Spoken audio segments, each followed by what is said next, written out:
Days after the Supreme Court's historic ruling to overturn the right to an abortion, tonight many are wondering how a post-Roe world will impact those struggling with fertility, specifically in vitro fertilization. The process involves removing eggs from a woman's body, sometimes even storing eggs and embryos in a lab for future use.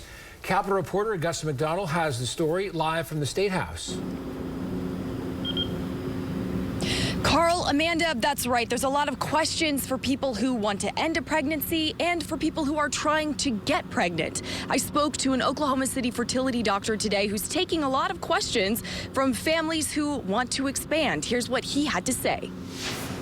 He calls his work holy. What we're dealing with is a basic human right to create a family. I think that's as holy and hallowed as any other tenet. Dr. Eli Reshev builds families. And if any law will interfere with that, I think it's a great injustice to about 10 to 12% of the general population that suffer from infertility. Families looking to grow are calling his office. My patients are primarily concerned about access. Oklahoma House Bill 4327 went into effect in May, bringing the most restrictive abortion ban in the U.S. to Oklahoma. Then a historic turn of events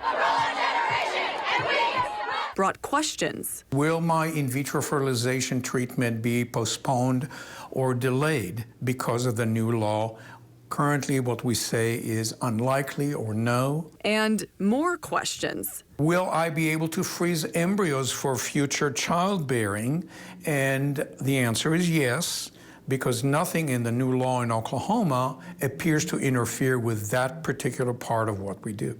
And now he's watching for what a shift in reproductive rights might bring. We are very watchful, as a lot of reproductive specialists are throughout the country, about the implications. I spoke to the Oklahoma Attorney General's office today about their interpretation of the current abortion laws on the books in Oklahoma and soon to be in effect. And they say the current ruling does not impact Plan B, contraceptives, or IVF. Back to you. Thank you, Augusta.